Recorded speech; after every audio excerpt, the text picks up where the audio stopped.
Halo semua, selamat datang di podcast Tipsi, Tips dari Psikologi. Oke, untuk episode ketiga pada malam hari ini aku udah bersama Kak Diki nih. Nah, halo Kak Diki. Halo Halo, semua, apa kabar Kak?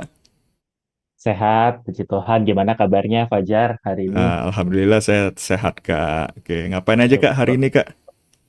Hari ini banyak meeting, konseling, dan lain sebagainya seperti biasa lah ya, pekerjaan sebagai Waduh, psikolog ya. wah iya. Semoga selalu diberikan kesehatan untuk para pekerja-pekerja psikolog ataupun para pekerja medis yang lainnya ya. Amin, amin. Oke. Nah, Kak Diki, kan kakak kan udah ini ya apa sih namanya psikolog di Hatiplong ya sekarang ya kak ya. Ya, udah berapa lama sih kak di Hatiplong kak? Yes, yes. Kalau di Hatiplong sebenarnya hitungannya baru. Jadi Oh kalau di baru Hatiplong baru dari Februari ya. Jadi nggak dari Februari baru ini. 6 bulan. Baru Februari Oh, ini. berarti lebih lama saya dong. Berarti saya senior kakak. Oh betul, oh ya maaf ya kakak. Oke, Kak Diki, bisa tolong ini dong Kak, apa aku mau tahu nih soal backgroundnya Kak Diki dulu edukasinya tuh seperti apa gitu, terus fokusnya tuh kemana gitu dalam psikologi waktu itu. Mungkin bisa dikasih tahu Kak, itu Kak. I see, thank you. Halo semuanya, hai Sobat Plong yang mendengarkan podcast ini. Salam kenal, nama saya Diki Sugianto, gitu ya. Biasa dipanggil Diki, gitu kan ya. Dan apa namanya, kalau background edukasi gitu ya, ambil sarjana psikologinya dari Universitas Sanata Dharma Yogyakarta. Oh Jogja. Kemudian untuk S2-nya gitu atau untuk program pendidikan profesinya diambil di Universitas Katolik Sugio Pranoto Semarang. Oh di Gitu. Semarang ya. Oh dulu saya di Undip Kak. Hmm. Oh, gitu banyak Undip. tuh teman-teman Ya. saya juga orang Undip gitu. Ya. Nah, tadi kalau misal Fajar tanya mengenai spesialisasi aku apa sih gitu Hmm. ya. Jadi memang kalau misalnya ditanyain payung besarnya Hmm. gitu, spesialisasi aku tuh ada di salah satu kajian di psikologi klinis, Hmm. namanya adalah compassion science. Jadi apa Hmm. Hmm. namanya ilmu pengetahuan tentang welas asih sebenarnya gitu. Hmm. Hmm. Nah, terus kemudian kan mungkin jadinya teman-teman bertanya, "Oh, itu ngapain sih gitu ya? Berhadapan dengan klien macam apa sih gitu?" Hmm. Sebenarnya range kliennya tuh banyak gitu, tetapi banyak berurusan dengan teman-teman yang memang punya masalah di shame. Jadi sebutnya ini shame Di gitu. shame itu Nah, kayak apa itu gimana tuh maksudnya? shame? Oh. Gitu. Nah, itu kan pasti kan kita jadi Ah, bertanya gitu kan. iya. Jadi kalau shame itu adalah apa namanya perasaan di mana kita itu tuh ngerasa bahwa diri kita nggak layak. Jadi Hmm. bikin kita jadi malu biasanya. Jadi bahasa Indonesia shame itu malu. Mhm. Tapi sebenarnya lebih daripada itu tuh perasaan bahwa kita tuh nggak layak sesungguhnya Mmm, gitu. mhm mhm. Nah, apa namanya biasanya tuh kalau misalnya gangguan-gangguan psikologis yang banyak itu gitu ya, itu akarnya dari shame gitu. Jadi Mmm, ada beberapa akar-akarnya gitu. Salah satu akarnya itu shame. Nah, itu yang biasa sering aku hadapin gitu. Nah, yang lain apa? Yang mmm, lain itu adalah mengenai masalah pengelolaan emosi biasanya. Itu juga biasa cukup sering. Jadi teman-teman yang datang itu biasanya anxiety lah gitu atau stres lah, burnout, depresi gitu. Dan beberapa kasus juga trauma gitu. Jadi teman-teman yang punya trauma juga aku nanganin gitu. Itu sekilas dari aku. Sorry panjang ya, oh Jak. ya, nggak apa-apa itu, tidak sepanjang Bu Ika, Kak. Satu Oh iya, pertanyaan tuh kadang bisa nyampe setengah jam sendiri, Kak. baik. Oke berarti, ini ya, Kak, udah cukup berpengalaman banget ya, Kak, ya? Udah berapa tahun, Kak, berarti Kak udah jadi psikolog itu? Setahun, 2 tahun? Masih hijau lah, Masih Jar, ijo ya? gitu ya. Baru juga Oh, 6 tahun. lumayan dong 6 tahun, Kak, Ya, itu mah masih hijau lah. CV-nya udah bagus lah kalau itu. Jadi, kalau untuk apa, kasus-kasus yang Kakak hadapi itu in general tuh, paling banyak apa sih, Kak? Kalau misalnya terkait dengan diagnosis, Mhm, itu biasanya tuh di klasternya gitu. Kami kan mhm, berklaster ya kalau di mhm. psikologi klinis ya. Jadi memang kebanyakan kasus yang berurusan dengan anxiety gitu. Jadi kecemasan Mmm, mhm biasanya. mhm. Sama yang berikutnya adalah depresi gitu. Mmm, Itu yang mhm cukup sering mhm. untuk aku tanganin gitu. Nah, belakangan karena aku memang terlibat dalam isu trauma tuh ya. Jadi apa namanya orang-orang yang kena trauma juga muncul, terutama itu namanya Hmm. trauma kompleks gitu. Jadi Hmm, hmm, kompleks hmm. post traumatic stress disorder gitu. Itu juga cukup Hmm, sering hmm, hmm. ditangani. Ya nggak beda-beda jauh lah ya sama Mbak Ika ya. Oh iya, ha. Lebih bergerak di bidang itu lagi sih ya, spesialisasinya. Nah, Betul. kebetulan kan aku sempat dapat info nih dari Bu Ika atau Bu Farah, aku lupa. Kakak tuh kan dulu ini ya, apa sih, pernah jadi yang ngurus apa hotline pencegahan bunuh diri ya? Pernah ya nggak sih Kak? Betul nggak sih? Itu kurang tepat gitu. Tetapi aku adalah member dari, pernah terlibat ya, bukan member ya. Mhm, Jadi pernah terlibat dengan, kalau teman-teman tahu Yayasan Into the Light, mhm. gitu. Nah itu aku memang terlibat di situ gitu untuk beberapa Oh, iya, iya, iya. acaranya mereka gitu. Oh, Tapi iya. bukan di hotline karena Indonesia itu nggak punya hotline bunuh diri. Oh, nggak punya ya? Mm, Oh, sayang banget. Padahal tuh di luar kan cukup banyak ya hotline kayak gitu ya. Apalagi di negara-negara maju. Eropa juga banyak. Kalau nggak salah Eropa tuh, aduh, Eropa yang saya tonton bolanya lah, gampangnya. Itu kan udah semua ya. Udah semuanya gitu. ada. Kalau di negara lain maju banget tuh, Jar. Tapi Oh iya. kita itu pernah sebenarnya punya. Dulu itu pernah punya. Dan kalau nggak salah belakangan itu diaktifin lagi. Cuman aku nggak ngerti ya sebenarnya kayak Hmm, gimana. hmm. Tetapi memang ternyata belum cukup efektif dalam Oh. penanggulangannya gitu. Kalau kami gitu di himpunan psikologi itu Hmm, sebenarnya kan punya layanan namanya sejiwa gitu. Kalau di hmm, hati belum mirip-mirip curhat lain lah ya gitu. hmm. Nah, tetapi memang kalau misalnya kita akses sejiwa, mereka itu tuh punya kayak disclaimer gitu bahwa mereka tidak menangani kasus bunuh diri yang misalnya darurat bunuh diri itu enggak gitu. Hmm. Itu sayangnya seperti itu. Nah, yang menangani itu ya salah satu yang bisa memberikan layanan darurat itu adalah satu yayasan di Bali gitu. Namanya Oh. adalah Yayasan Bali Bersama Bisa. Mereka bisa akses lewat WhatsApp kalau misalnya kita punya kayak pengen gitu ada pemikiran yang bunuh diri yang intens gitu. Gitu. Oh ya, jadi bisa langsung WA terus curhat kayak gitu ya kayak. Nah, Betul. jadi sehubung bulan ini kan lagi Suicide Prevention Month ya, Suicide Prevention Awareness Month. Nah, kan belakangan ini ya, apalagi tuh di Indo itu kemarin ada datanya, kasus bunuh diri itu jadi gangguan masyarakat nomor 4 sekarang tembus tuh. Nah, eee, dan juga banyak, kasus seputar mental health juga ya, selain bunuh diri juga banyak gitu. Cuma, kita coba highlight, soal bunuh dirinya dulu lah ya, gitu. Nah, aku mau tanya-tanya nih sama Kak Diki gitu, untuk, eee, terkait fenomena ini nih dari pandangan psikologis kayak gimana sih gitu, dengan cukup tinggi kan jatuhnya tuh ada berapa ya kemarin tuh 852 kasus seingat aku itu. Sampai itu baru sampai Agustus ini tuh. Nah, itu menurut pandangan Kakak gimana tuh, Kak? Ya, memang ini menjadi sesuatu yang concerning Mhm, gitu ya. Jadi kita tuh layak untuk memberikan perhatian lebih mhm. sesungguhnya gitu. Soalnya kasus bunuh diri di Indonesia, sayangnya memang pencatatannya masih belum bagus gitu. Jadi Mhm. antara data yang di polisi misalnya atau data-data yang didapatkan di lapangan oleh penelitian itu tuh nggak sinkron. Oh, nggak Pencatatan sinkron ya? masih memang nggak sinkron. Jadi ada apa namanya ya, beberapa kasus bunuh diri itu yang tidak dilaporkan. Misalnya seperti itu. Mhm, mhm. Tapi kita juga kemarin baru saja dihebohkan dengan kejadian misalnya apa namanya ada kejadian bunuh diri di kalangan mahasiswa dan mahasiswanya itu tenaga kesehatan gitu. Oh iya, Jadi yang di ya di situlah. betul gitu. Jadi itu sangat-sangat concerning gitu sebenarnya mengenai masalah bunuh diri itu. Tapi masalahnya ya Jar ya, kalau kita ngomongin mengenai perilaku bunuh diri itu stigma di masyarakat tuh masih kuat banget sayangnya. Mhm. Saking kuatnya beberapa indikasi kalau misalnya ada meninggal karena bunuh diri itu tuh dilaporkan dengan yang lain.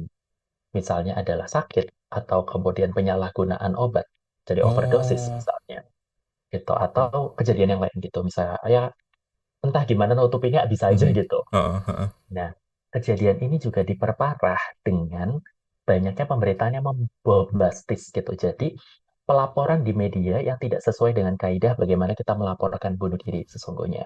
Hmm. Nah, ini kayak dampaknya, efek dominonya itu panjang sesungguhnya. Soalnya itu jadi bikin orang-orang itu tuh satu enggan untuk terekspos. Kalau misalnya dia itu punya pemikiran bunuh diri gitu ya, itu bisa apa namanya ya, jadi sangat apa ya, eh, dramatis gitu Hmm. contohnya. Karena ini bisa jadi besar kan, bisa dilaporin loh. Oh, seorang ini meninggal karena bisa bunuh diri gitu. Ya Oh. sebenarnya udah ada panduannya gitu aslinya. Tapi di sisi yang lain gitu ya, jadi sisi mata uang yang lain adalah pelaporan bunuh diri yang tidak tepat seperti ini juga bisa memicu orang yang membaca itu untuk punya pemikiran bunuh diri juga. Jadi Oh. inspirasi dalam tanda kutip Hmm. gitu. Nah, ini kan ada sebenarnya masalahnya pelik sih. Nanti kita bisa ngobrolin kalau kita mau gitu. Tetapi masalah bunuh diri yang ada di Indonesia itu layak untuk mendapatkan perhatian karena semakin visible di media dan karena semakin visible di media itu dampaknya memang jadi panjang. Satu memang mungkin literasinya meningkat gitu atau awareness mengenai bunuh diri itu meningkat. Tetapi di sisi yang lain adalah kita jadinya semakin perlu concern bahwa mungkin orang sebelumnya nggak kepikiran bunuh diri gitu, Hmm. tapi sekarang bunuh diri itu dipertimbangkan menjadi salah satu opsi Oh, iya iya. Jadi gitu. opsi. Sayangnya itu sih. Oh.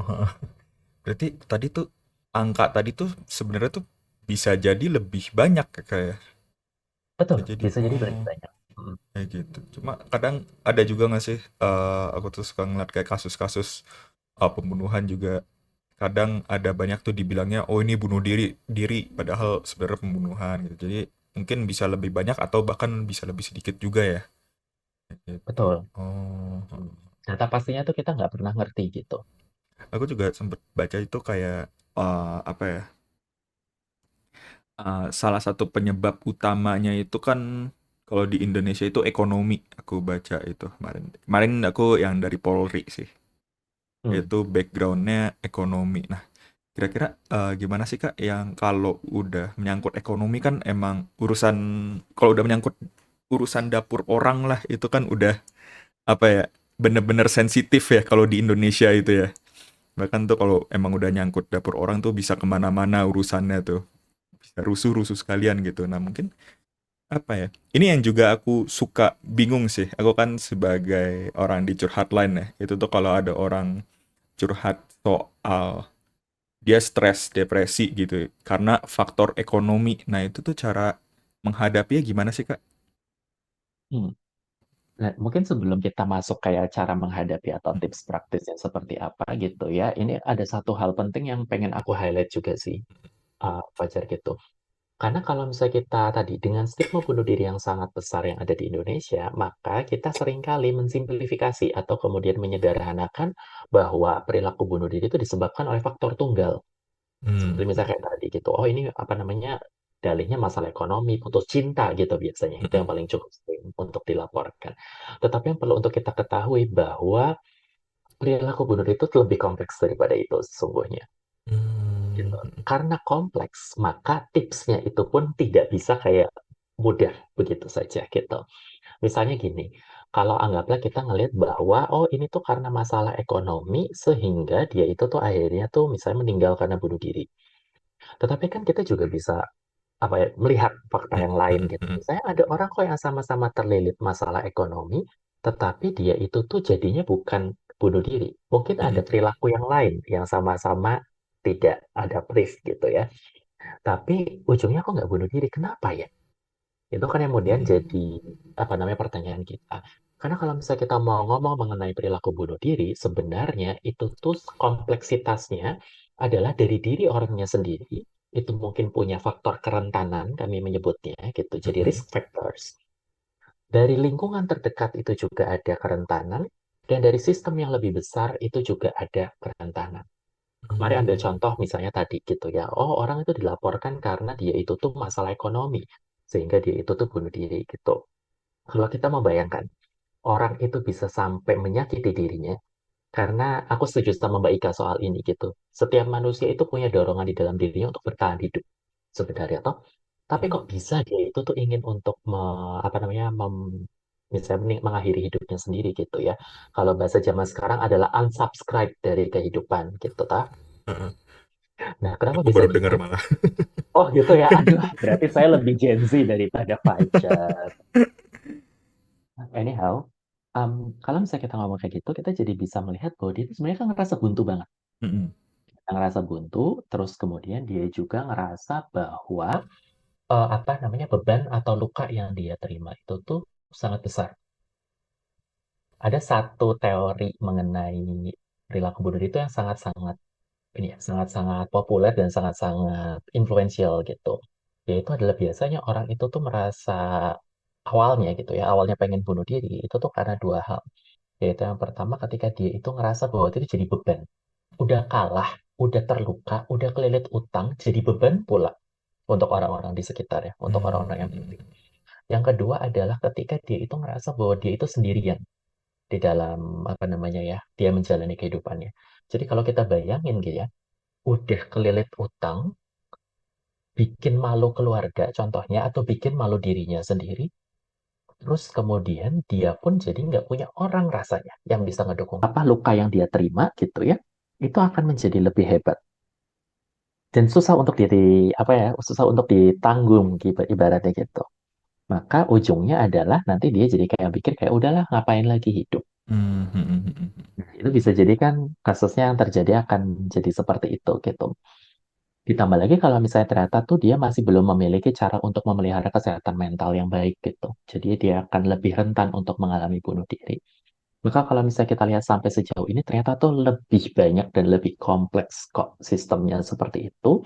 Jadi kalau misalnya kita mau tadi gitu ya, misal Fajar tuh bicara tips, Mhm. maka tips yang bisa aku kasih adalah misalnya ya kayak kita juga perlu loh untuk kalau dari diri kita sendiri sejak awal kita mengembangkan cara untuk memelihara kesehatan kita dengan apa namanya dengan baik gitu. Nanti mungkin kita bisa Mmm, pretelin mhm. mengenai hal itu gitu ya. Yang kedua adalah penting juga bagi kita untuk punya sistem dukungan sosial yang solid. Karena yang Oh, namanya heeh. manusia makhluk sosial Iya, nggak bisa heeh. hidup sendirian ya gitu. Mhm. Nah, yang ketiga ini juga menekankan pentingnya peran dari orang-orang di sekitar kita. Mhm Yaitu mhm. adalah kita perlu juga untuk jadi pribadi yang suportif, kita perlu ada di sistem yang suportif, dan kita juga perlu ada di masyarakat yang suportif. Nggak bisa Mmm, mhm. kayak cuman satu-satu gitu.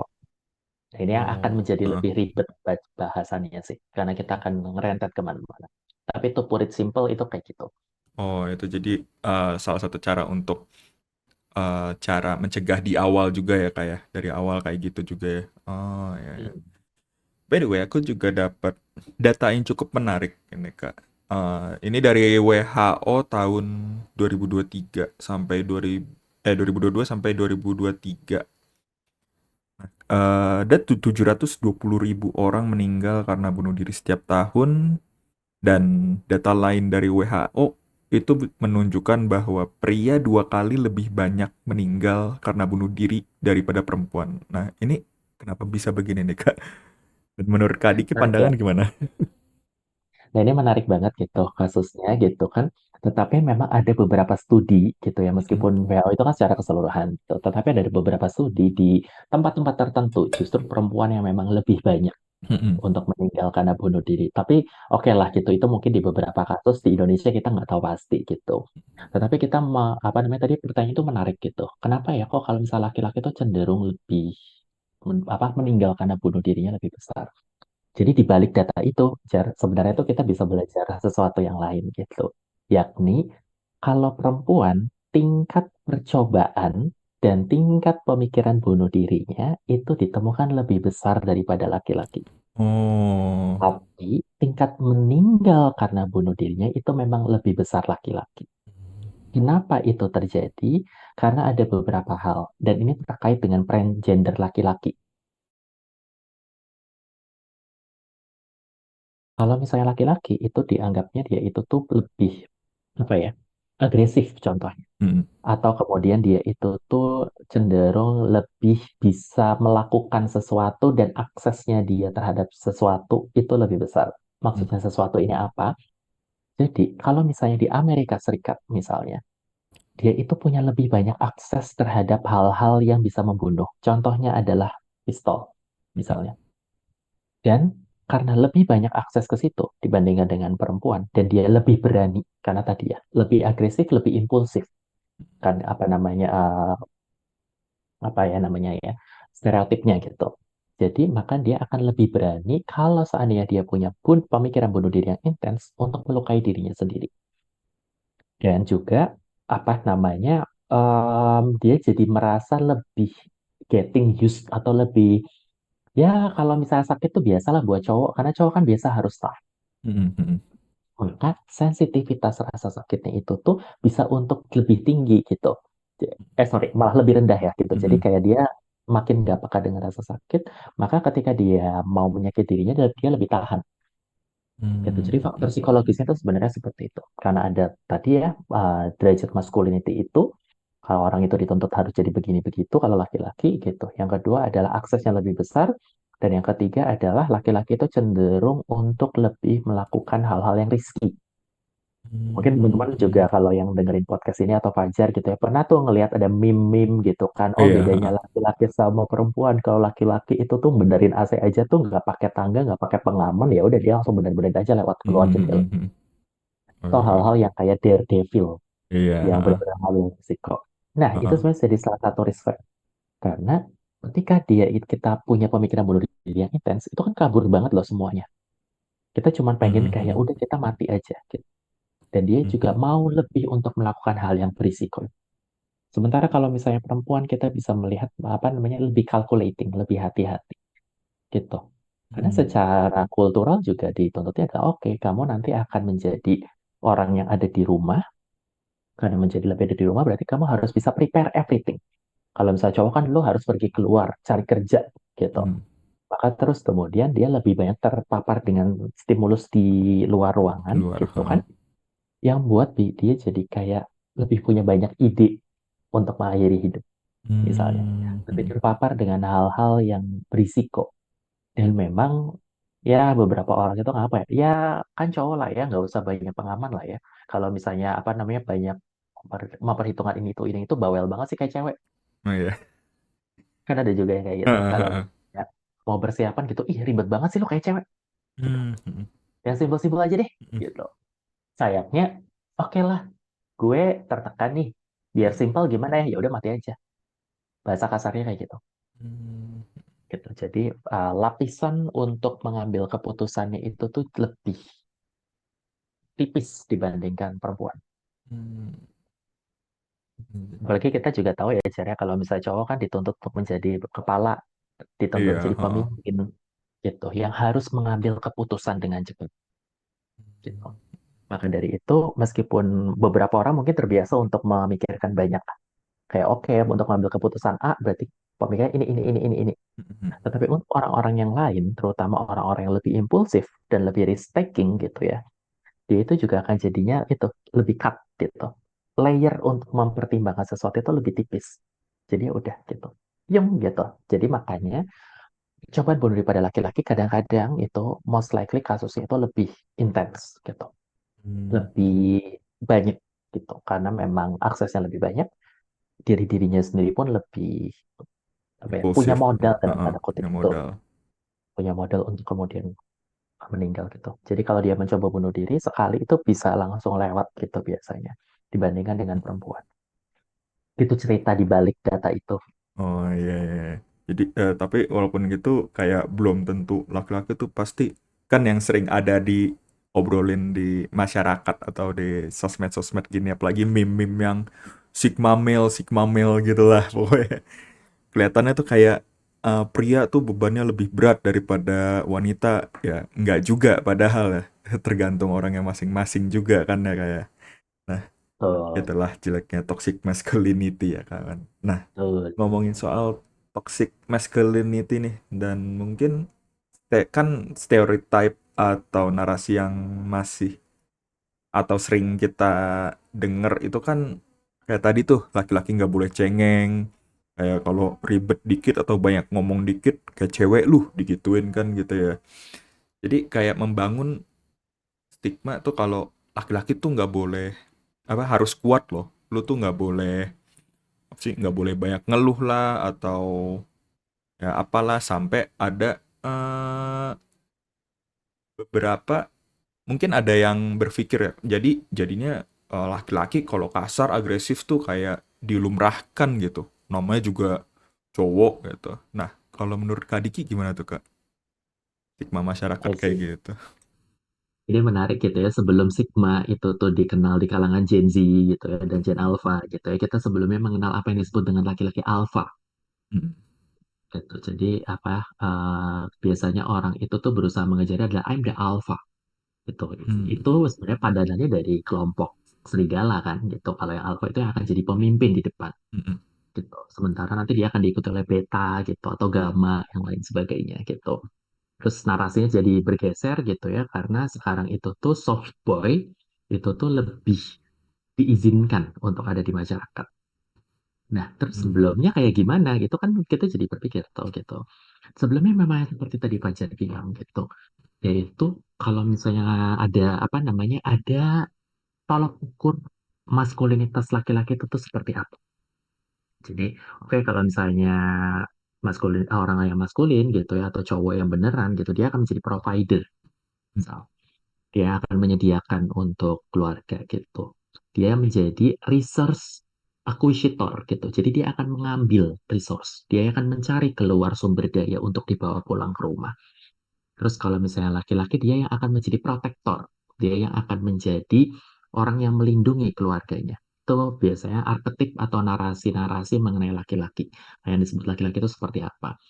Tetapi dampaknya sebenarnya di dalam apa namanya, resep gitu untuk menjadi laki-laki seperti apa, itu membuat orang yang tidak memiliki secara natural kualitas-kualitas itu disingkirkan. mm, Jadi untuk kemudian cowok-cowok yang mungkin dia itu tuh lebih manutan, lebih kayak iya iya aja gitu, lebih nurut gitu, itu dianggap sebagai sesuatu lu nggak bisa memimpin gitu. Maka dia akan jadi terancam kan di dalam posisi sosialnya. Jadi oh, semua orang beraspirasi menjadi alpha, mm, mm, beraspirasi menjadi orang yang bisa untuk menghasilkan banyak uang, orang yang bisa untuk melindungi keluarganya gitu. Atau orang yang sebanyak mungkin itu bisa apa ya namanya menghasilkan keturunan yang baik. mm, Itu juga salah satu stereotip laki-laki gitu. Laki-laki itu tuh akan menjadi kepala keluarga, dia yang akan memberikan kehidupan. mm, Itu kan mm, juga yang sering dengar gitu. Maka orang-orang beraspirasi tuh untuk menjadi maskulin seperti ini. Nah, usaha yang sangat kaku dan usaha yang berlebihan untuk mencapai maskulinitasan model yang tadi gitu ya. Itulah yang disebut dengan toxic masculinity. Yaitu adalah titik di mana pengejaran atau kemudian maskulinitas, trait maskulin atau kepribadian yang maskulin itu jadinya malah merepotkan atau kemudian mm, melukai bahkan. mm, mm, Jadi kalau kita lihat orang-orang yang toxic maskulin gitu ya, jadi orang-orang maskulinitasnya toxic banget gitu ya, karena harus menjadi protektor, harus menjadi pelindung, maka dia nggak boleh dependen, nggak boleh bergantung sama orang lain. Nah, mm, sebenarnya ekspresi perasaan atau ekspresi minta tolong itu kan apa diperlukan ya untuk mm, kemudian mm, kita itu bertahan hidup. Tapi karena dia harus jadi orang yang depend gitu ya, mm, jadi orang yang bergantung, orang lain bergantung, maka kalau kamu maskulin, kamu nggak boleh minta tolong. Kalau kamu maskulin, kamu nggak boleh untuk apa namanya ya, misalnya menunjukkan bahwa kamu itu tuh punya perasaan. Karena kalau misal kamu punya perasaan, berarti ya kamu tuh sebenarnya nggak kuat kan. Gitu. mm, mm, Karena kan yang sering kita dengar, oh cowok itu kuat, cowok itu jagoan, misalnya. mm, mm. Yang lain lagi adalah dengan adanya toxic masculinity ini, itu yang salah satu yang menghasilkan hustle culture. Oh Jadi iya, kayak ha, ha. orang-orang itu tuh pengen banget mendapatkan resource sebanyak-banyaknya. The thing is, kesuksesan itu kan banyak faktor yang kontribusi ke situ toh. Mm, mm, Kalau kita terlalu sering untuk hustling, itu kan kondisi kesehatan mental kita akan menurun. mm, Not to mention fisik juga menurun. Tapi di sisi yang lain, dengan adanya stres yang tinggi dan kebutuhan yang sebenarnya dia itu perlu orang lain untuk menopang, itu tuh bertabrakan dengan kamu itu laki-laki maskulin nggak boleh loh untuk minta mm, tolong. Kamu harus kuat. Jadi orang yang sedang berjuang itu untuk kemudian menjadi laki-laki yang sejati gitu ibaratnya, dia itu akan terhalang untuk minta tolong. Karena Kalau misal kamu minta tolong, berarti kamu lemah. Nah, ini kan jadinya Hmm, toxic hmm, maskulinitasnya. Jadi provider apakah salah? Enggak. Jadi pemimpin apakah salah? Enggak. Tapi kalau maksa banget nih untuk kita jadi pemimpin, ya salah gitu. Jadinya kan ngerepotin.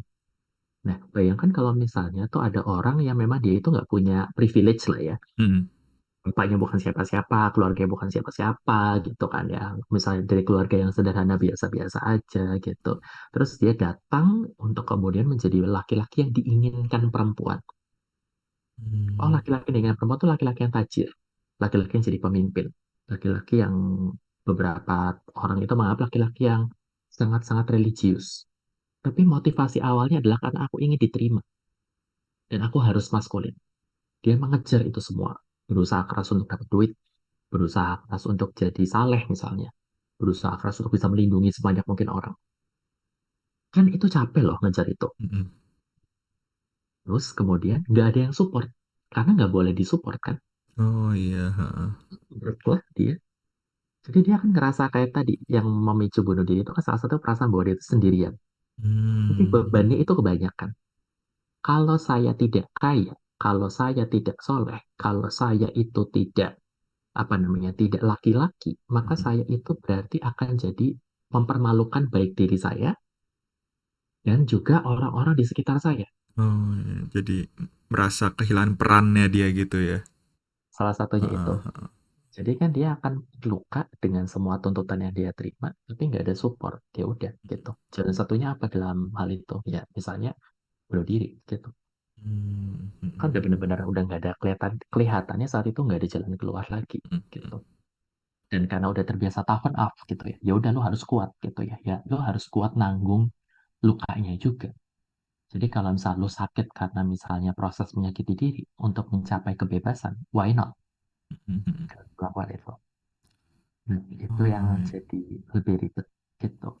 Satu hal lagi, Jar, ini sorry ya, Hmm? agak melebar gitu. Tapi satu hal lagi, di masyarakat Asia atau di masyarakat Timur, itu ada satu value yang sebenarnya kadang-kadang membantu, kadang-kadang enggak. Dan ini berkaitan juga sama toxic masculinity soalnya, pembicaraan kita. Yaitu adalah menjaga muka, Oh. alias jaga aib Hmm, hmm, gitu. hmm, Jadi lu nggak boleh bikin malu keluarga. hmm. Nah, kalau seandainya orang ini itu sukses, kalau misalnya ada cowok nih, dia tuh sukses, misalnya, terus kemudian dia itu ternyata dapat istrinya cantik gitu kan ya, jabatannya tinggi gitu, duitnya banyak, misalnya gitu, dia juga akan mengangkat derajat keluarga. Sering ya kita dengar Iya, narasi heeh, ini. heeh. Maka beban kepada laki-laki itu akan menjadi lebih kuat. Jadi Hmm, makanya dia sangat rentan untuk masuk ke dalam toxic masculinity itu. Gitu. Ya, terus kemudian kalau misalnya dia itu tuh gagal untuk menjadi laki-laki yang seperti itu, maka kemudian dia itu kan berarti akan mempermalukan keluarga, menurunkan derajat keluarga. hmm, Nggak mau dong dia akan jadi burden untuk keluarganya. Jadi ya udah, untuk membebaskan keluarga dari ini gimana? Ya misalnya nggak minta tolong. Kalau misalnya lagi struggle, padahal tuh benar-benar secara mental tuh udah jatuh banget gitu. hmm, Atau ujung-ujungnya kalau misalnya udah kayak sebodoh teing gitu ya, bodo amat gitu kan ya. Ya udah, mendingan tinggalin aja semuanya mereka gitu kan. Dan kalau budayanya laki-laki juga kan, laki-laki tuh diizinkan egois, kalau hmm, perempuan tuh tidak diizinkan begitu. Jadi ya udah, gue egois aja gitu. Nah, untuk mencapai itu semua hmm, hanya ada beberapa emosi yang diizinkan di dalam laki-laki. Itu salah satunya adalah marah. Marah atau senang itu diizinkan di laki-laki, hmm, hmm, tapi tidak dengan sedih, kecewa, takut. Sedih, takut gitu ya, itu tuh biasanya nggak, kaget itu enggak gitu, karena laki-laki tuh dituntut untuk kayak lu bisa untuk menangani segala hal. hmm, Kalau hmm. misalnya lu nggak dapat, lu boleh untuk kemudian melawan. Kalau perempuan kan ya udah ngalah aja, Nduk, gitu ya kalau di orang Jawa gitu. Jadi apa namanya, hal itu juga gitu. Karena ekspresi yang diizinkan hanya marah misalnya. Itu tuh paling diperbolehkan kalau misalnya di laki-laki. Ya udah, salah satu ekspresi marahnya apa? Misalnya either marah ke orang lain, maka itu jadi KDRT atau kemudian kekerasan, atau dia marah pada dirinya sendiri yang kemudian menghasilkan perilaku bunuh diri. Gitu. Hmm, hmm, hmm. Jadi lingkaran toxic masculinity itu kayak kompleks itu memang. Oh iya, iya, iya, iya. Mungkin untungnya sekarang kayak yang tadi Kak Diki bilang sudah mulai diterima yang kayak istilah soft boy gitu ya, yang dimana laki-laki kan udah berarti mulai diterima untuk mengekspresikan ekspresinya selain ekspresi yang dibolehin tadi ya kayak cuma mungkin masih ada penolakan-penolakan ya kayak pastinya dari beberapa lapisan masyarakat kayak gitu. Tapi menurut kakak apa ini salah satu apa titik terangnya kah gitu menuju orang apa agar laki-laki itu lebih bisa mengekspresikan dirinya gitu atau mungkin sebenarnya lebih panjang lagi perjalanannya kayak gitu. Nah, ini menurutku adalah sisi positif dari perkembangan sosial media. Hmm, hmm, Jadi orang kan lebih banyak terpapar, terutama dengan K-pop itu makin ini ya. Jadi apa ada wave-nya itu kan gede banget hmm, beberapa tahun hmm. belakangan gitu. Nah, K-pop itu kan juga sebenarnya menggoncang maskulinitas dasar tadi. Oh, yang Karena kayak boy band gitu ya. yes, betul gitu. Dan di boyband itu tuh orang-orang tuh cantik. Hmm, Cowoknya tuh hmm, cantik gitu. Jadi itu cukup apa namanya membantu untuk kemudian menggeser tidak maskulinitas yang tradisional itu gitu. Dengan adanya perkembangan sosial media yang lebih besar, maka kan kita terpapar dengan budaya maskulin yang beda-beda di hmm, negara yang lain. Lebih gampang untuk kita cek gitu. Jadi kita punya comparison, kita punya perbandingan bahwa oh iya kalau misalnya yang di budaya ini tuh ternyata orang laki-laki yang maskulin itu berbeda loh caranya. hmm, Nah, kita perlu ingat juga, kayak yang tadi aku bilang gitu ya, Jar ya, kenapa laki-laki itu bisa maskulin itu kan untuk mencapai resource. hmm, Yang resource yang dimaksud itu adalah either uang, jabatan, atau perempuan. hmm, hmm, Nah, hmm. cewek-cewek zaman sekarang itu tuh sangat tergila-gila dengan K-pop, Iya, misalnya. heeh. Banyak kan ya, saya Banyak. suka Heeh. K-pop. Maka beauty standards laki-laki sekarang, atau bahkan personality standardnya, standar personality-nya itu tuh yang seperti K-pop. Yang kemudian lebih ekspresif secara perasaan, yang kemudian lebih bisa mengekspresikan ragam perasaannya gitu. Jadi itu yang kemudian menjadi standar baru gitu. Supaya cowok-cowok ini bisa mencapai tadi gitu ya, resource tadi misalnya salah satunya adalah oh mendapatkan pasangan, ya berarti dia harus punya kualitas itu gitu. Kualitas yang apa namanya bikin dia itu jadi oh ya jadinya tuh lebih lembut in one Hmm, way hmm, gitu. Nah, jadi ini yang kemudian dianggap keren gitu. Sekarang yang dianggap cowok adalah oke dia dandannya pinter, wangi gitu. Terus kemudian penampilannya itu tuh manis gitu. Ini kalau misalnya kita lihat apa zaman sekarang gitu kan ya, yang super muscle, yang ototnya gede-gede banget gitu, itu mungkin orang juga nggak terlalu suka gitu. Tapi sekarang sukanya tuh yang stylish, yang hmm, bahasanya itu tuh lidahnya itu tuh kayak bisa untuk ngomong bisa hmm, untuk hmm, hmm. ekspresi, memperhatikan perasaan gitu. Jadi ini juga bisa membantu untuk membuat orang-orang tertentu itu punya the new masculinity. Karena ada pembandingnya dengan budaya lain yang kita lihat dari social media atau dari pop culture in general. Hmm, hmm, hmm, hmm. Jadi kalau tadi Baja bilang, iya bisa sih jadi faktor produktif ya. Oh. Oh, iya, iya, iya. Cuma kalau kayak gitu jadinya kayak apa ya, aku mikirnya ya, Hmm. menimbulkan satu masalah baru nggak sih Kak? Kayak orang mungkin jadinya tuh eh, ke- keluar dari sifat aslinya juga gitu demi mengejar suatu standar gitu. Hmm. Oh, ya seperti perubahan macam apapun sebenarnya semua perubahan ada positif negatifnya Hmm, gitu. hmm, Ya salah satunya tadi betul gitu. Jadi orang itu tuh berpura-pura hmm, hmm, gitu untuk tidak menjadi dirinya sendiri. Sama seperti toxic masculinity. Orang berpura-pura menjadi tidak menjadi dirinya sendiri. Orang itu tuh mungkin aslinya orangnya tuh sensitif gitu. Jadi dia tuh peka sebenarnya. Secara perasaan dia jalan. Tapi untuk menjadi laki-laki sejati dia harus galak, harus agresif, hmm, harus tegas gitu. Maka itu kan berarti dia harus menjadi orang yang lain. Demikian juga gitu ya dengan misalnya tadi Softboy atau Sigma itu juga membuat orang jadi kayak oh ini yang harus ku kejar. Nah sih kalau ada misalnya ya orang-orang yang masih punya pandangan tradisional tapi bertemu dengan misalnya cowok-cowok yang kemudian nggak punya ini ya nggak punya kualitas itu gitu. Jadi hmm, kualitasnya lebih soft boy itu gitu.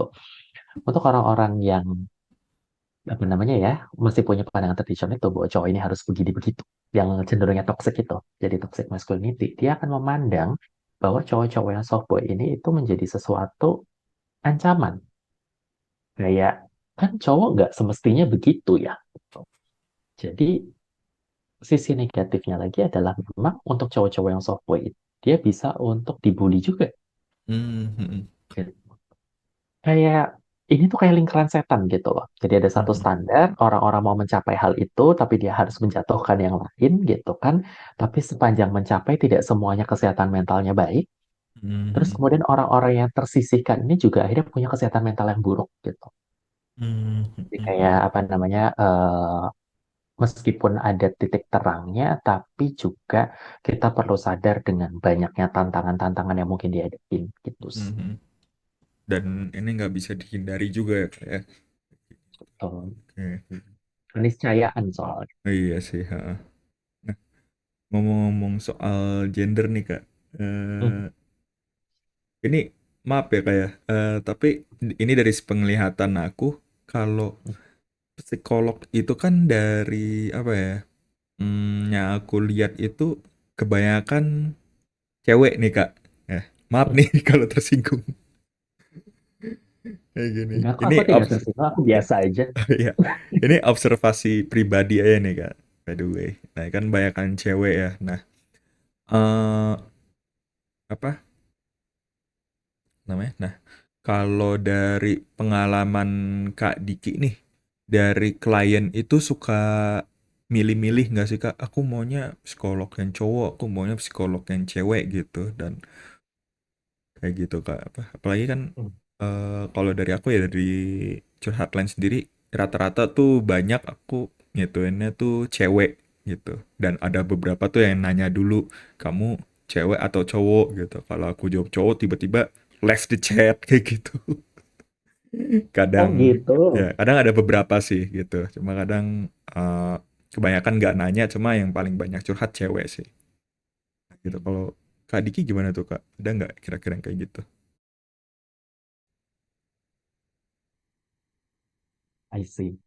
Nah, ini menarik sih, wajar gitu Mhm. ya. Dan memang apa namanya, fenomenanya itu tuh di negara manapun kurang lebih sama. Bahkan statistik dari Ikatan Psikolog Klinis itu menunjukkan bahwa yang jadi psikolog itu tuh kebanyakan cewek memang. Dan proporsi cowoknya itu tuh less than 50%. Kurang dari 50% Hmm. gitu. Jadi psikolog cowok emang dikit gitu. Andaikan pun ada yang jadi psikolog, psikolog klinis titelnya gitu ya. Most likely itu nggak kerja di bidang klinis. Kerjanya itu di bidangnya kayak di industri. Hmm. Biasanya gitu. Jadi memang psikolog klinis cowok itu dikit. Tuh. Nah, kenapa sih bisa kayak gitu gitu? Ini memang terkait dengan gender tadi gitu. Kalau misalnya cowok itu tuh apa namanya, ngambil resource yang banyak, kalau cewek itu membagikan resource. Jadi Mhm. cewek yang feminin itu cewek yang bisa berbagi. Maka peran-peran untuk merawat gitu, jadi merawat orang lain itu biasanya itu peran-peran feminin. Jadi itu Mhm. adalah perempuan gitu. Jadi memang psikolog kebanyakan itu tuh perempuan.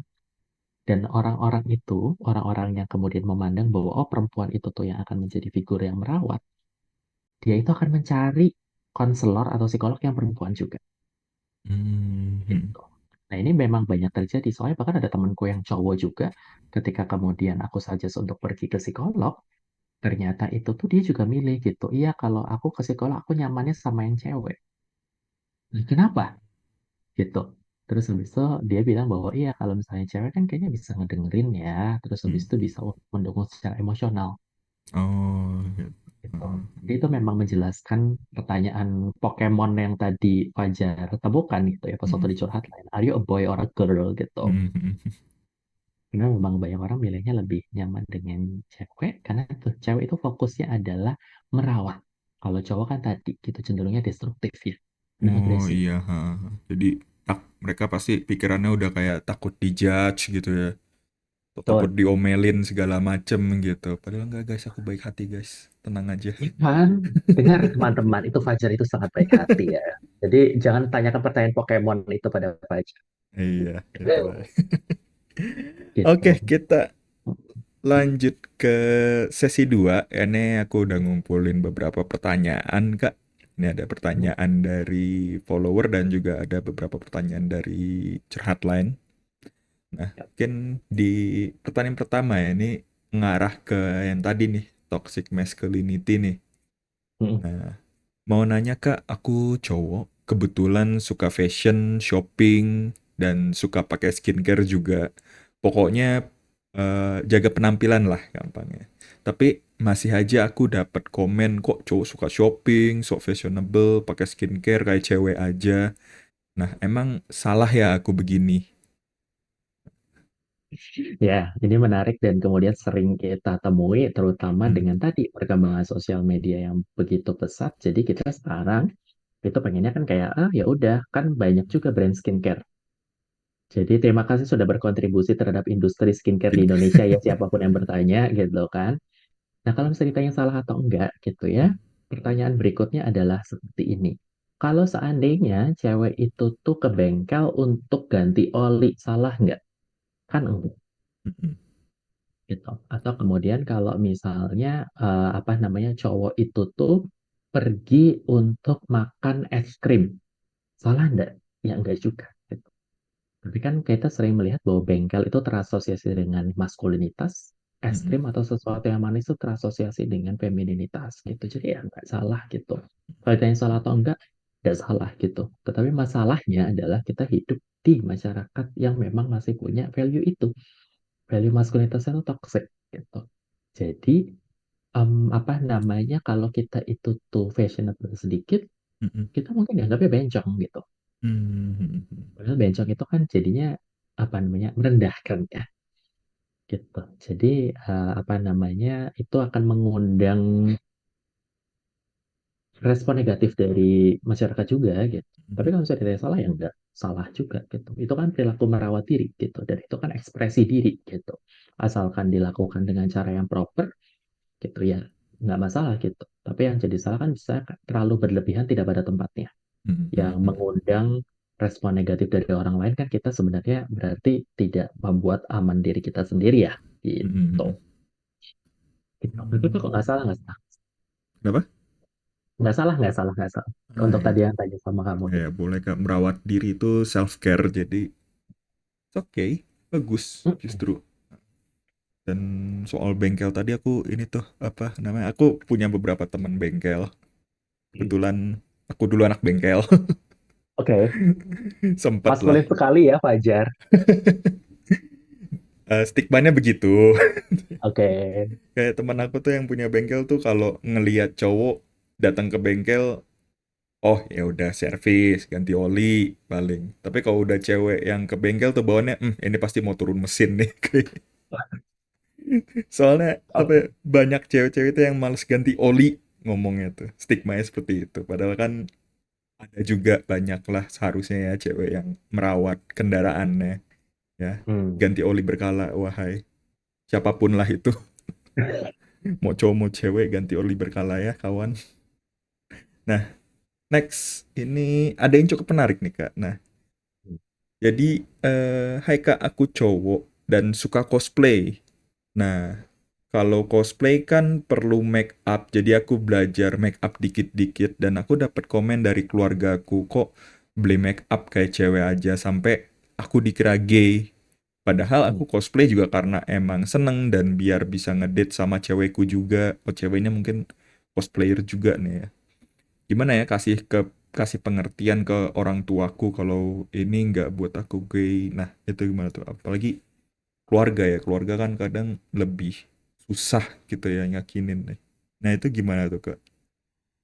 Oh, dan tadi seperti yang tadi kita obrolin gitu ya, Jar ya, bahwa sebenarnya tuh kalau misalnya di Indonesia gitu atau di negara Asia pada umumnya ada apa namanya ya tuntutan Mm, mm, untuk kita tuh menjaga nama baik keluarga.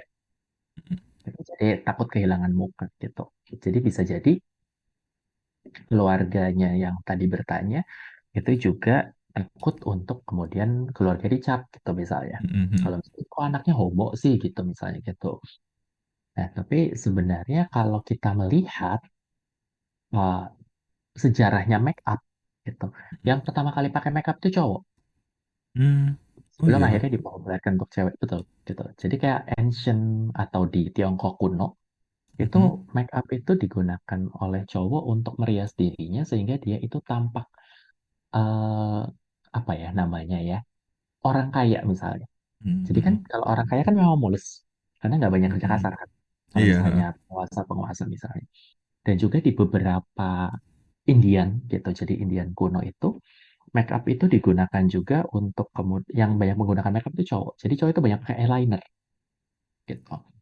Dan juga kalau misalnya kita lihat, musisi-musisi heavy metal yang super duper teriak-teriak itu, yang Oh kayak iya, heeh. cowok-cowok, itu juga banyaknya eyeliner kan ya. Mhm. Jadi memang perlu untuk diberikan pengertian juga gitu kepada keluarga dengan cara yang tepat gitu ya, yang apa namanya tidak menyinggung mereka juga bahwa yang namanya makeup itu Mhm. kan tidak berarti bahwa itu tuh artinya misalnya gay gitu. Dijelaskan bahwa oh ya memang ini buat cosplay gitu. Kalau perlu ya kenalin aja ke pacarnya Oh ya, gitu. untuk Jadi ceweknya buktikan dibawa pulang. oh, Betul. aku nggak gay loh, nih cewek aku kayak gitu ya. Misal gitu untuk membuat keluarga jadi berpikir bahwa oh ini make up memang khusus untuk Mhm. cosplay atau Cosplay khusus untuk aja. pergi keluar untuk apa Mhm. namanya merias diri gitu. Terus coba tanyain dia sama bapaknya gitu. Bapak dulu pas waktu menikah emang nggak pakai make up, nggak ada MUA-nya gitu, Oh nggak iya. dibedakin dikit gitu Iya. misalnya. Pasti pakai lah ya. Dikit-dikit juga.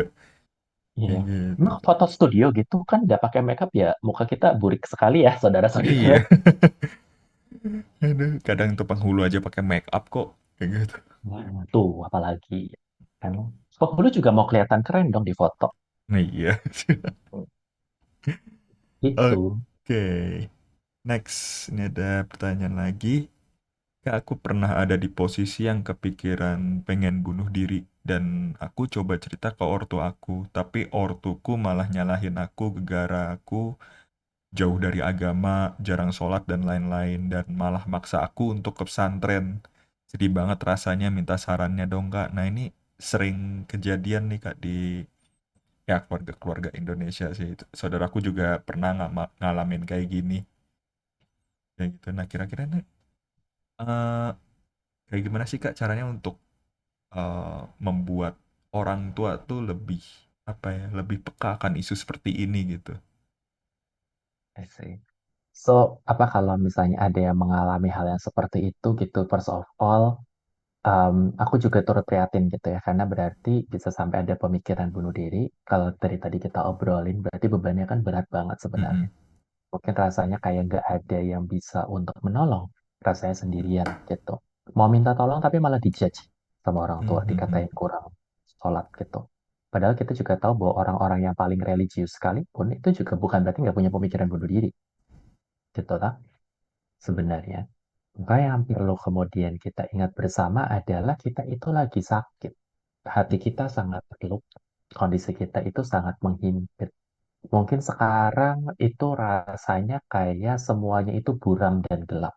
Jadi udah kita nggak tahu tuh mau kayak gimana gitu. Tetapi kita juga perlu mengingat bahwa ada orang-orang di luar sana yang peduli sama kita. Yang kemudian bisa kita untuk Mhm. jadikan tempat apa ya namanya, mungkin curhat, mungkin bersandar untuk mendapatkan dukungan.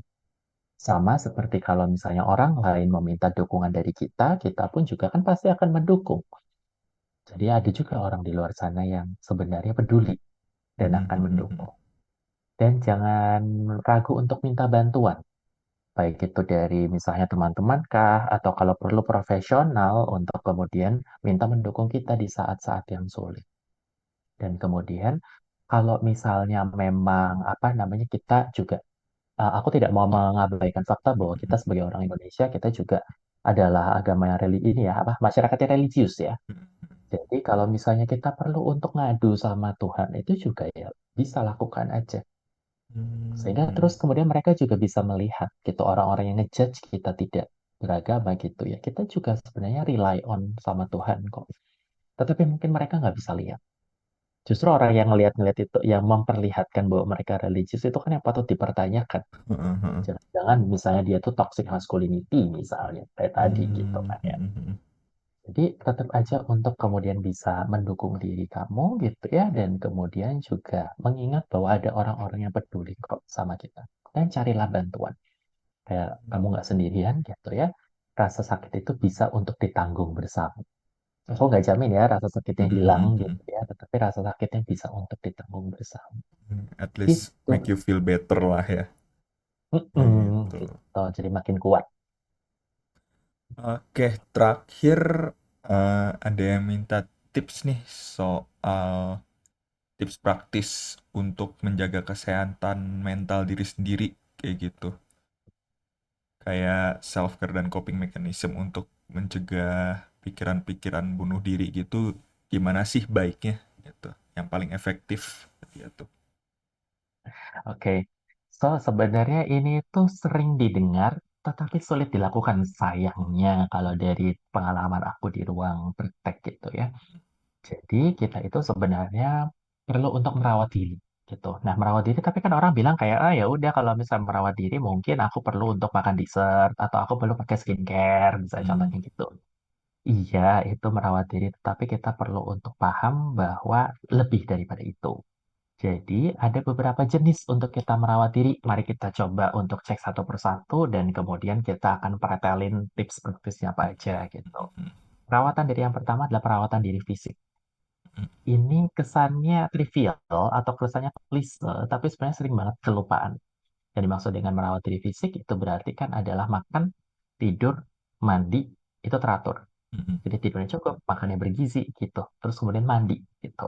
Biasanya kalau misalnya mandi ya udah sih ya. Kalau misalnya hmm, libur ya kayak malas mandi, apalagi kalau dingin. Udah lah nggak usah mandi gitu. iya.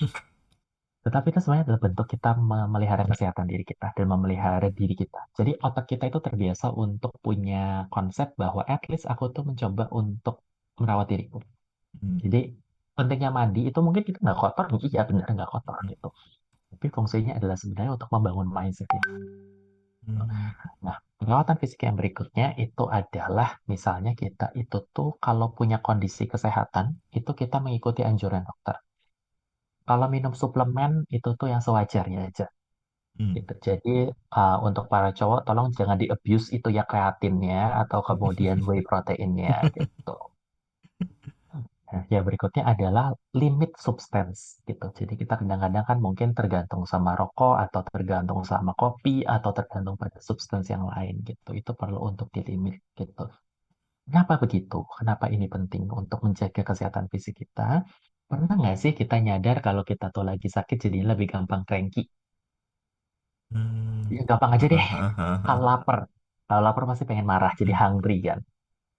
Gitu. Nah itu jadinya penting untuk kita merawat kesehatan si fisik kita dulu. Itu yang pertama tipsnya. Tips yang kedua adalah merawat kesehatan, apa namanya, self-care itu self-care sifatnya intelektual atau mental. Jadi, apa namanya, penting untuk punya hobi, belajar sesuatu hal yang baru, terus hmm, kemudian juga kita bisa untuk, apa ya namanya ya, misal kalau suka meditasi, bermeditasi lah gitu. Kalau misalnya suka merenung, renungkanlah tapi secara sehat gitu ya. Kadang-kadang soalnya kita tuh overthinking jatuhnya kalau merenung. Ya, itu jadi adalah istirahatnya itu secara mental itu perlu. Nah, yang ketiga adalah istirahat emosional. Kita perlu emang recharge secara emosional. Yaitu adalah misalnya kita itu tuh tahu cara untuk kemudian menangani perasaan kita.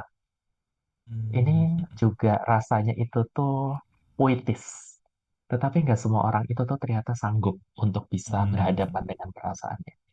Cowok-cowok yang tadi super maskulin itu tuh terkadang nggak bisa untuk kemudian mengatasi perasaannya. Karena seringkali aku ketemunya di ruang praktek ya, Jar ya.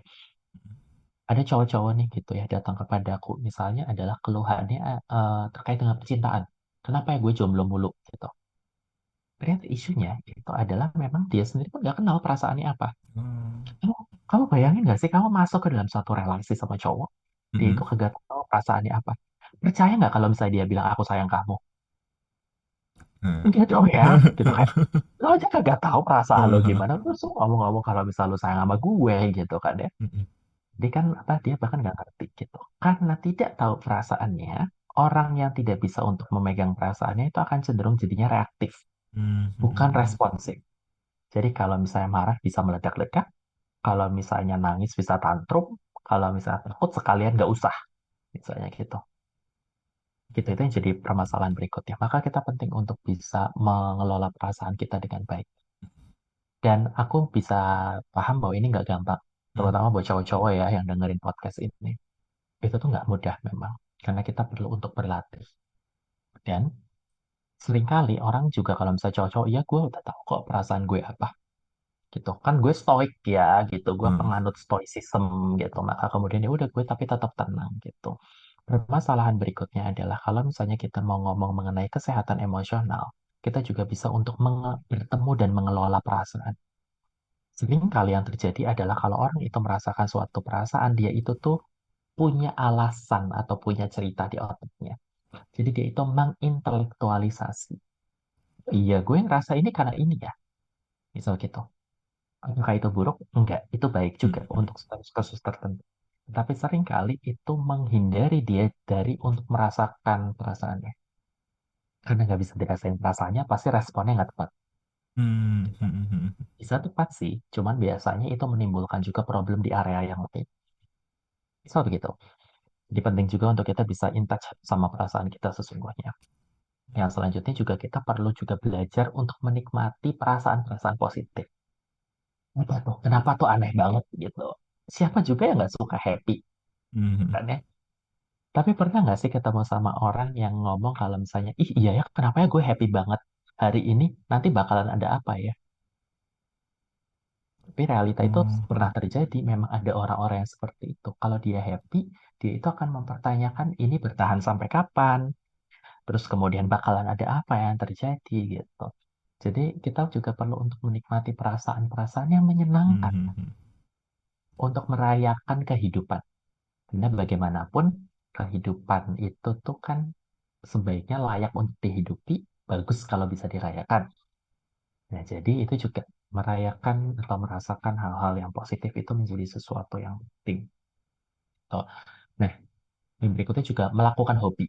Gitu. Jadi kita juga perlu untuk punya hobi itu, andaikan pun hobi itu terasa kayaknya nggak enak gitu ya. Ya, at least kita bisa untuk melakukannya karena kita itu emang dulu pernah suka. Oh, soalnya untuk kasus-kasus orang-orang depresi biasanya dia nggak bisa menikmati hobinya lagi gitu. Jadi Mhm. apa namanya kita juga bisa untuk melakukan itu. Karena kalau misalnya kita ketemu hobi, nah sini aspek nih dari self care berikut itu self care sosial itu juga penting. Mengelilingi diri kita dengan orang-orang yang sehat. Karena kalau misalnya tadi kita lihat orang itu bisa bunuh diri karena dia ngerasa sendirian. Jadi dia nggak berarti toh. Biasanya untuk orang seperti ini diyakinkan bahwa aku peduli aja tuh dia nggak mempan. Tetapi kita memang perlu untuk menunjukkan atau mengelilingi diri kita dengan orang-orang yang bisa untuk peduli sama kita. Misalnya gitu. Dan juga apa namanya, kita perlu untuk menetapkan batasan yang sehat juga. Itu Mhm. juga menjadi sesuatu yang penting. Nah, self-care yang berikutnya adalah self-care sensoris. Ini juga yang seringkali orang lupa. Kita kan setiap hari ketemu layar, kerja aja ketemu layar dari pagi sampai sore. Pulang main handphone, misalnya.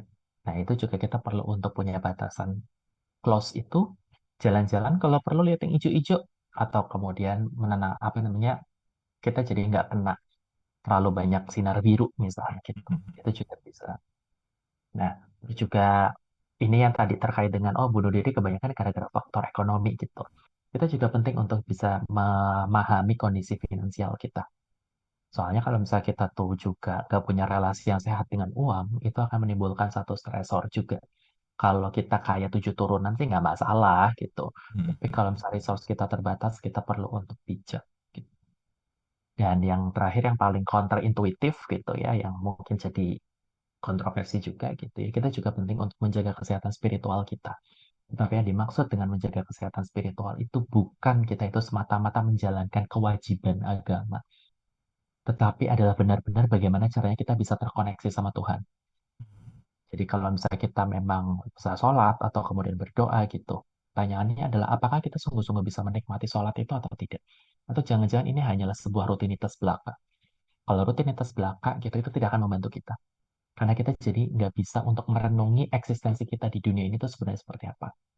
Oke, mungkin ini kedengarannya filosofis gitu ya, teman-teman ya. Mhm. Tapi coba deh kalau misalnya next time teman-teman itu tuh misalnya berdoa atau kemudian sholat gitu ya. Coba untuk resapi aja setiap gerakannya dan coba untuk benar-benar terkoneksi dengan Tuhan. Jadi sungguh-sungguh meluangkan waktu untuk kemudian terkoneksi dengan Tuhan. Mengenal Tuhan itu tuh seperti apa gitu. Jadi apa sih yang kemudian bagaimana perasaan kita ada di hadirat Tuhan gitu ibaratnya gitu. Mhm. Jadi itu juga bisa membantu. Gitu. Jadi kalau misalnya disimpulkan sebenarnya 7 hal yang bisa kita lakukan sesuai dengan kondisi kita masing-masing untuk menjaga kesehatan mental. Satu kolaps, biasanya yang lain juga ikutan pengaruh. Tapi di sisi yang lain, kalau satu kolaps tapi yang lain itu lebih kuat, itu lebih bisa menopang. Jadi sama kayak rumah. Kalau misalnya satu tiang yang apa roboh, ya bisa satu rumah roboh. Tapi kalau ada satu yang lebih kuat dibandingkan dengan yang lain, dia yang bisa membantu menopang. Gitu. Panjang sih, tapi semoga bisa membantu untuk Iya. memplan gitu ya. Duh, gila, keren banget Kak itu nah penjelasannya. Oke, Hmm. itu pertanyaan terakhir untuk malam ini. Oke, itu aja Kak untuk malam ini. Thank you banget Kak untuk waktunya. Tapi terakhir aku mau minta ini dong Kak, quotes of the day dari Kak Diki. Oke, thank you Fajar untuk adanya perbincangan ini gitu ya. Buat siapapun yang mendengarkan podcast ini gitu ya, dan terutama untuk memperingati Hari Pencegahan Bunuh Diri Sedunia gitu kan ya. Aku mau mengatakan juga bahwa kalau misalnya saat ini rasanya kita itu sedang berjalan di dalam kegelapan dan kemudian rasanya kita itu menemui jalan buntu sehingga kita sendirian. Penting bagi kita untuk juga melihat bahwa di dalam diri kita itu mungkin ada sepercik cahaya, sekecil apapun. Dan dengan cahaya itu kita bisa berjalan untuk menemukan cahaya-cahaya yang lain. Sehingga nanti kita bisa sadar bahwa di tengah kegelapan kehidupan dan dengan segala kesulitan yang kita hadapi selama kita hidup, sebenarnya kita nggak pernah sendirian. Kita selalu memiliki orang untuk menopang, jadi kita bisa berjalan bersama terlepas dari penderitaannya. Bukan berjalan menghindari penderitaan. Karena penderitaan itu keniscayaan. Jadi take care ya teman-teman, dan take care Sobat Plong. Sampai ketemu di podcast berikutnya. Oke, itu dia podcast kita malam ini. Jadi sampai jumpa di podcast bulan depan. Siapa bintang tamunya? Tunggu aja nanti ya. Oke, that's it. Thank you and see you. Sampai jumpa Bye. teman-teman.